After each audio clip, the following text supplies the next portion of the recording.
Welcome to this podcast, which is part of the Political Science Matter podcast series of ECPR. My name is Luis Ramiro, and I am book review editor of the European Political Science, one of the ECPR journals. And today we have the opportunity to discuss a recent book on which we at the European Political Science published a review. The book is Voters Under Pressure by Ruth Dassoneville from the Department of Political Science at the University of Montreal. And we have today with us the author. So hello, Ruth. Hello. Hi. And we have also here with us the author of the book review, Nick Martin from the University of Amsterdam. Hello, Nick. Hi, both. Nice to meet you both. So let's start. I will ask the first introductory question. What is your book about, and what was your original inspiration working in this field of studying and for the book itself? So the main topic of the book is electoral volatility and at an individual level. So the reasons why individuals decide to switch parties, and I basically started thinking about and studying this topic, electoral volatility, when I started my PhD. So I grew up in Belgium, and growing up in Belgium, I saw huge electoral shifts from one election to another, with new parties emerging all the time and new parties winning elections and then disappearing and other parties coming along. So all of that led me to sort of wonder what was causing these major shifts all the time and what was leading so many voters to switch parties, and how they were deciding to switch and to find a new party interesting all of a sudden and go and vote for it. And so as part of my dissertation, I focused on that topic, and I used survey data from Belgium but also from other countries to try to get a better sense of the correlates of vote switching. And I found a number of interesting patterns. I found that some voters switch out of frustration or because they want to signal dissatisfaction with a party or its performance. I also found that volatile voters are actually quite politically informed. But there was this one puzzle that I wasn't quite able to solve as part of my dissertation, and that was the question whether electoral volatility results from the shifts in the kinds of determinants that shape voters' electoral choices. And so in the literature, I found that scholars were making the argument and theorizing that volatility results from the fact that long-term factors like one's social class or one's religious denomination no longer matter, and that their impact has been replaced by other things, short-term factors like the state of the economy or how people evaluate leaders and candidates.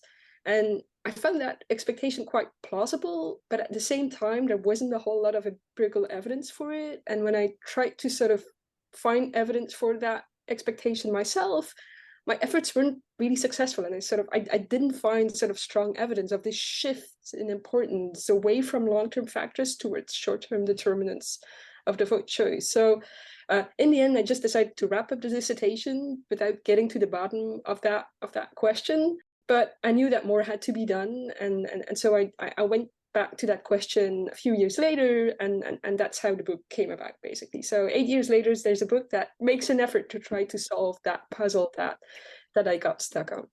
Ruth, I followed your work and the evolution of your work on electoral volatility, and it's very influential. You start the book with sort of very apocalyptic claims, I think, by the Belgian politician about how damaging electoral volatility it is, how it complicates the process of forming governments. And of course, Belgium holds the record for coalition formation in Western Europe.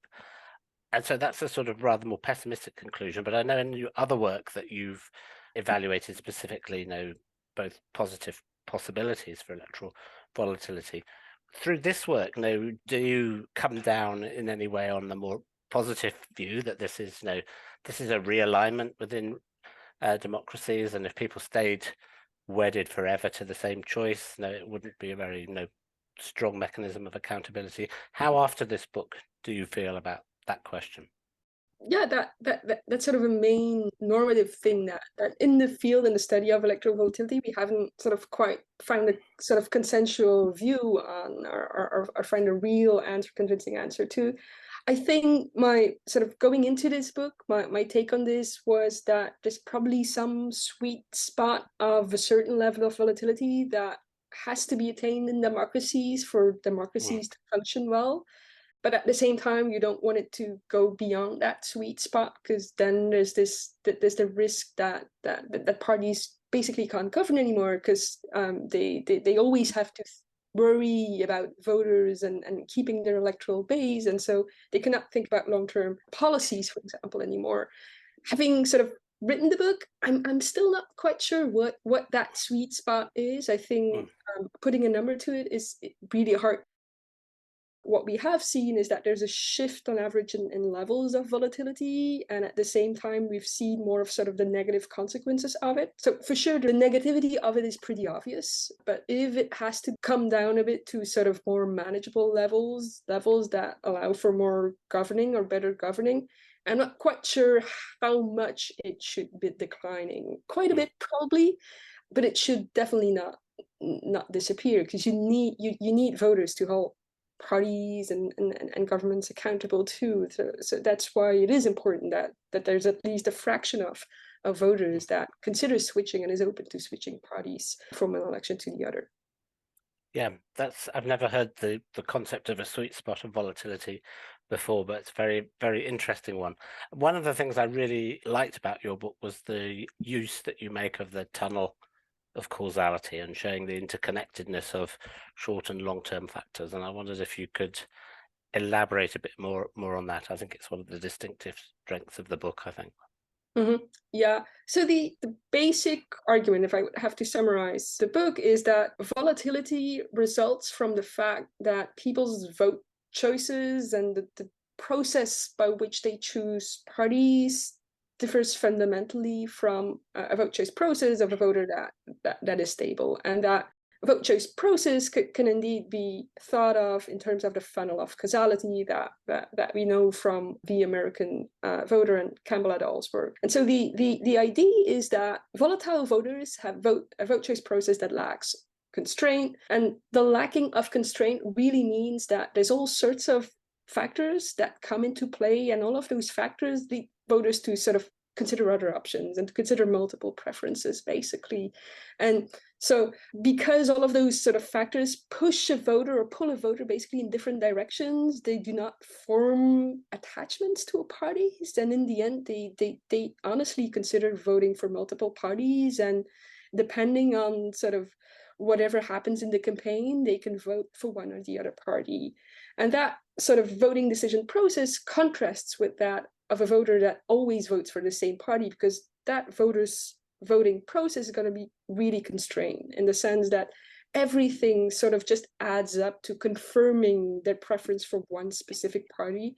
And a stable voter hence develops an attachment to a party and then sees the whole political world through those partisan lenses too. That's sort of the main opposition.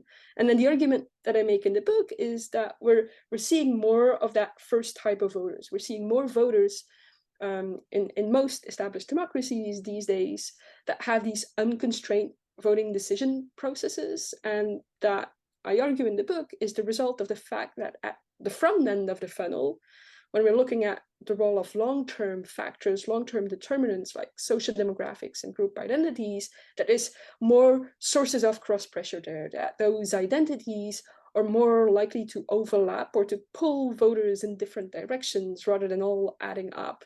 So cross-pressure at the front end of the panel leads to a voting decision process that lacks constraint, and in the end, that leads to voting decisions that are more volatile. Yeah, I think that core argument you make is both intuitive and very compelling. We live in these many more diverse societies, but as you observe at the end, and as people who follow the argument through all the models can see as well, I mean, I was very struck by the evidence that cross-pressured voters are more numerous than the non-cross-pressured ones. And that perhaps leads to this intriguing thing of, given that there's a fairly small amount of variation that your models explain, despite putting in lots of all the relevant controls for the other theories, it sort of implies there's an awful lot going on. But if there are so many cross-pressured people, it seems that not all of them seems quite a lot of them must still be constrained. How do you sort of resolve that sort of conundrum there, that you might well be pretty normal to be cross-pressured, but some of those cross-pressured people will switch and others won't?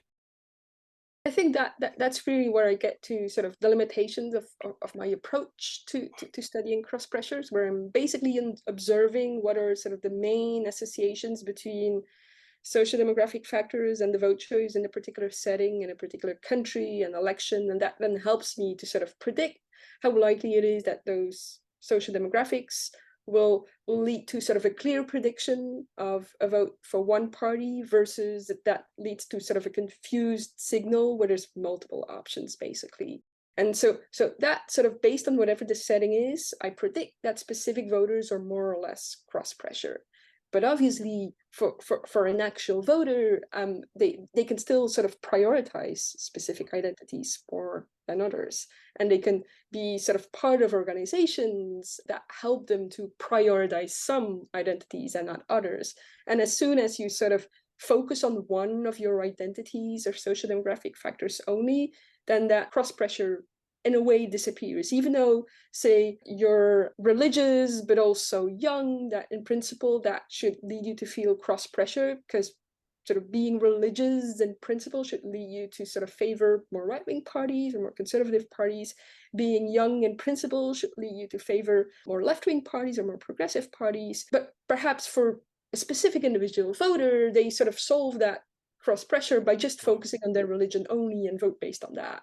So while in principle, I would expect them to be cross-pressured, there can be quite some variation in how much of that cross-pressure really comes through and is really affecting those people. Yeah. On average, the indicator is strongly correlated with volatility. So many of those voters that I sort of theorize are in the situation of cross-pressure indeed seem to be affected by it in terms of their behavior.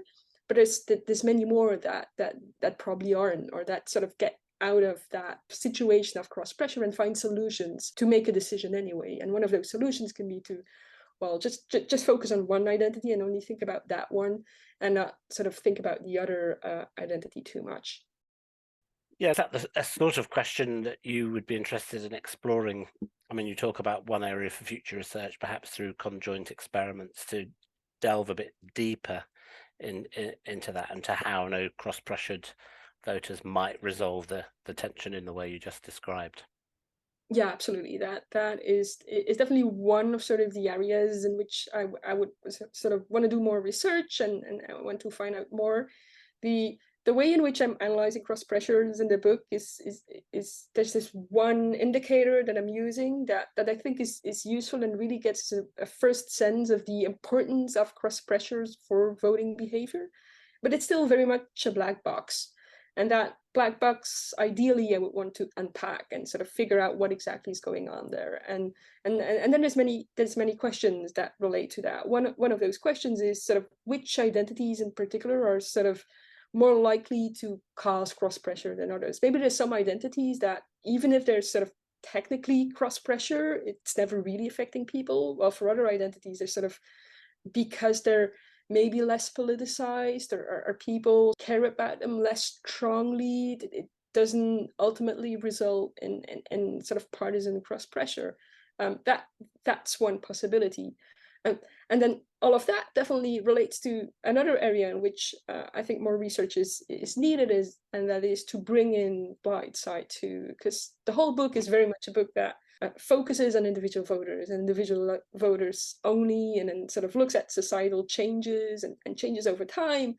But obviously voters are not making their decisions without considering what the actual party offer looks like, and those parties. So that party offer means parties, party systems, and how the party systems are structured.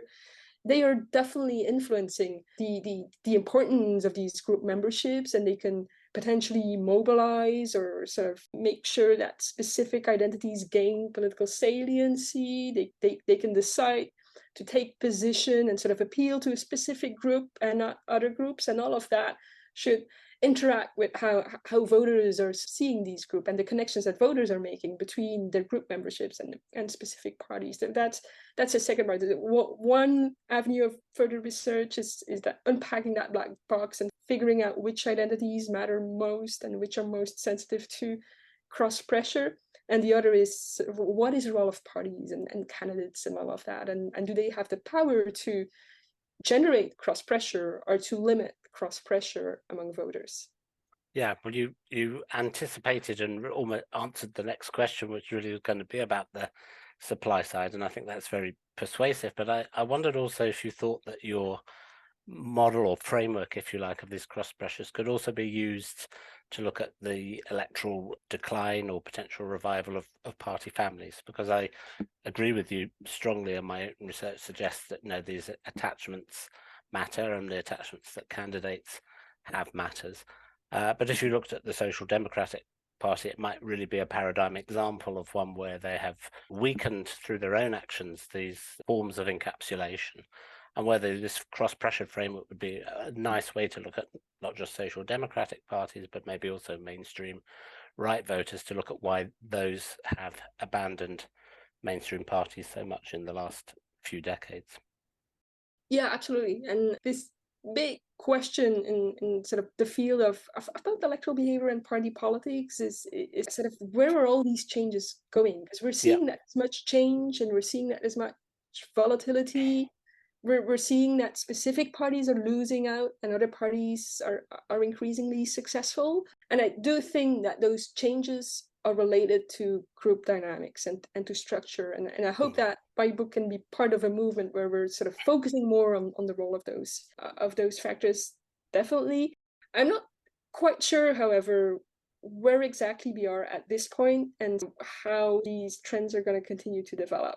I think there's two basic options. And one option is that high levels of volatility and basically weakening of strong encapsulation based on group membership has completely disappeared. Even if there's new parties coming up that have some connections to groups, that those connections will never be quite as strong. And so high volatility is going to be sort of a new status quo.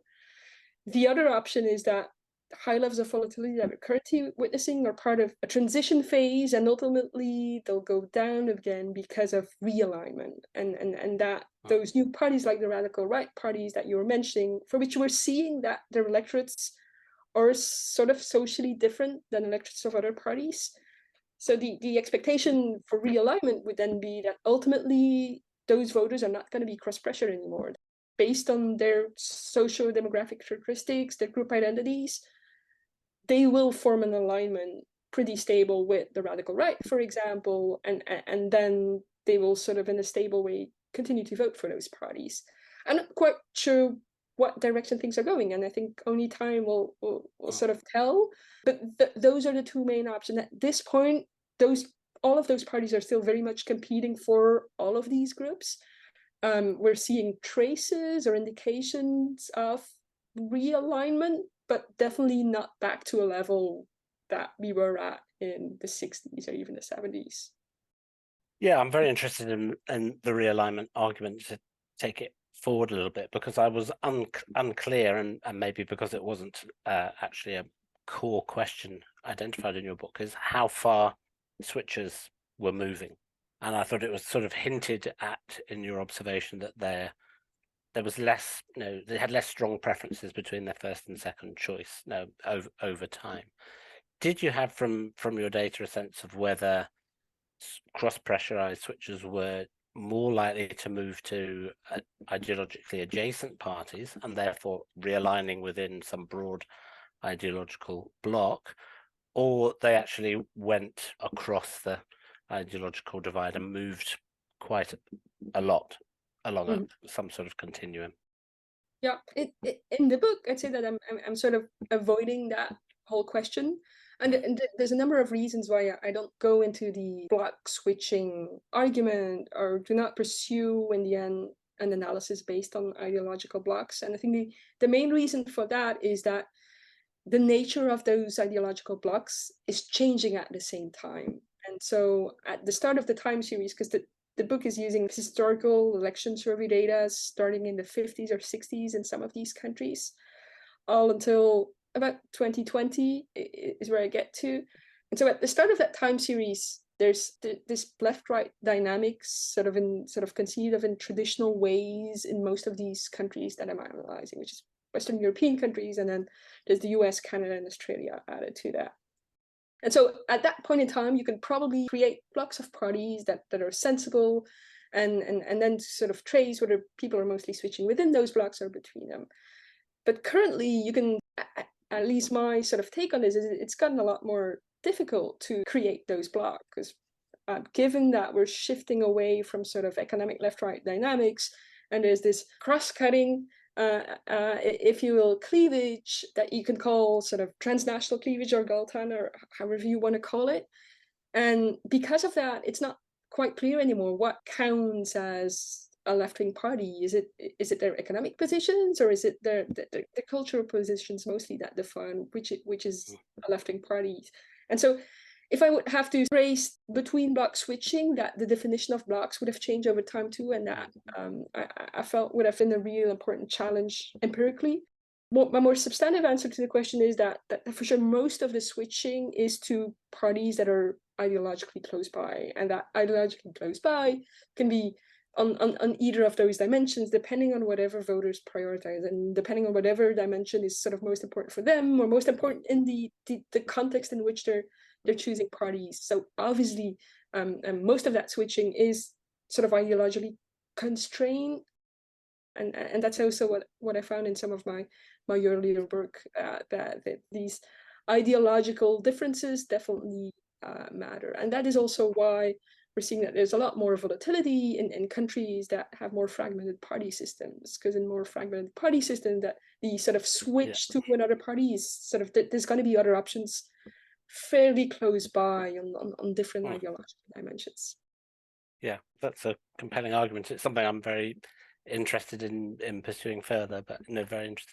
I also wanted to know, because we have an election here in the Netherlands. I'm not Dutch by birth, obviously. I have 2 case studies in my dissertation on Belgium, so that's I know a lot about that case. This question of strategic or tactical voting, and because you have so many parties, how much did you find, or do you think that tactical considerations are driving this switching? So you want to have some constraints, let's say, on the operation of a centre-right government. So you're a Green or a Social Democrat, you vote for the Liberal Party so that it has a strong voice in the coalition and is more likely to exert a restraining influence on something that you don't want. Do you think that is maybe in the Dutch case, there's strong evidence for it, but more generally, do you think that's an important part of this volatility at the individual level? I think strategic voting and strategic considerations are definitely one of the, I would call it a short-term factor, that it's really only during the campaign, as soon as voters sort of see the dynamics and see the relative strength of different parties, and through public opinion polls, for example, that they can start to think more strategically. But whether or not that will play into their vote choice and ultimately influence which way that goes is going to be a function of whether they're open to that. And whether they're open to that is I would argue, a result of whether or not they're cross pressure based on their social demographics.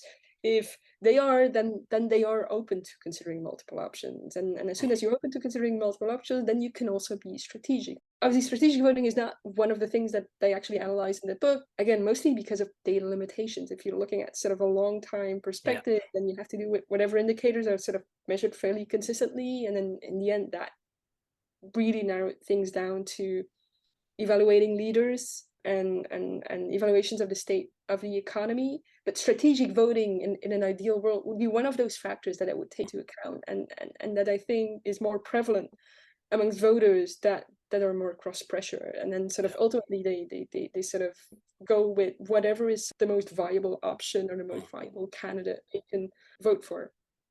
I think that's convincing, and I guess conjoint experience would be a nice way to test that sort of thing alongside other variables that you're interested in, to just see whether that intuition you have that the cross-pressured voters, as opposed to maybe more politically informed voters, are likely to engage in tactical strategic switching. Yes, absolutely. And I think the sort of the other implication of that, if that's correct, would be that we should be seeing more of that strategic voting over time too. And I haven't analyzed that question, so I'm not quite sure. But that would be another, I guess, testable implication of the argument. Interesting. I have only one final question for both of you. You have already mentioned future avenues of research in this area, and you have mentioned both methodological routes that we could follow in terms of using experiments and also substantive future lines of research, that is analyzing the supply side of this issue. So for both of you, first Nick and then Ruth, where do you see the future of our research in this field? What is next for this area of studies, Nick? I'm intrigued to know more about the cross-pressured vote, and about internal variation in them, because I think that is a compelling argument.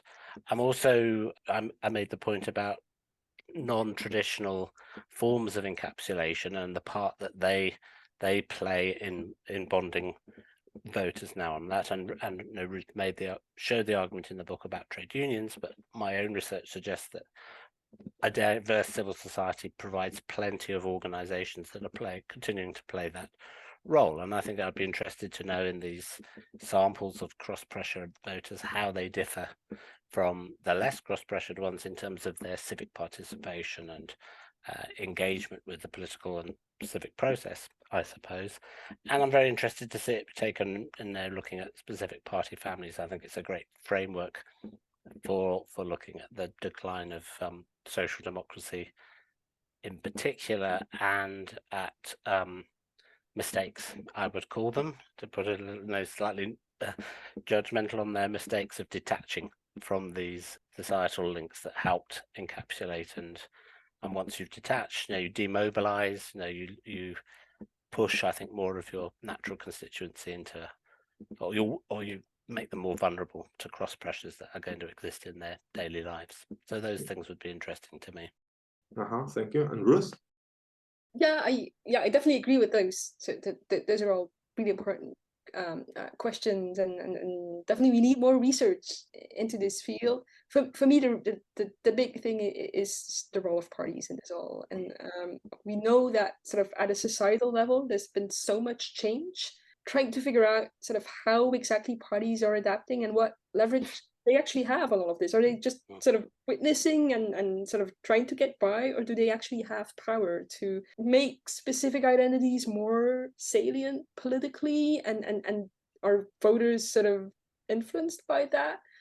And how can parties credibly sort of, in a way, appear as the defenders of, for example, one of these new groups? Because part of the story of more cross pressure is due to sort of the disappearance of the weakening of strength of those sort of old traditional organizations that used to encapsulate voters based on what I would call old cleavages, social class, religion. But the other part of it is that there's new identities that are gaining political saliency. We're seeing more discussions about the possibility that maybe there's a generational cleavage. There's really important age differences in voting behavior. Gender identities are increasingly important. There's more ethnic diversity in these societies too. And how exactly are parties gaining a reputation of the party of a specific group? And are they successful in doing that? Can they build that from scratch, such a reputation? And are they competing between each other to become the party of young people or not? Those are all, I think, really important questions. There is an emerging sort of subfield in party politics that studies group appeals, and I think that is exactly one of the tools that matters here, and that can potentially mobilize those identities that we know are changing at this very point. Okay, thank you very much, Nick and Ruth. This has been a fantastic conversation on Voters Under Pressure, the book by Ruth. So thank you very much for this, and I hope I see you very soon in the future.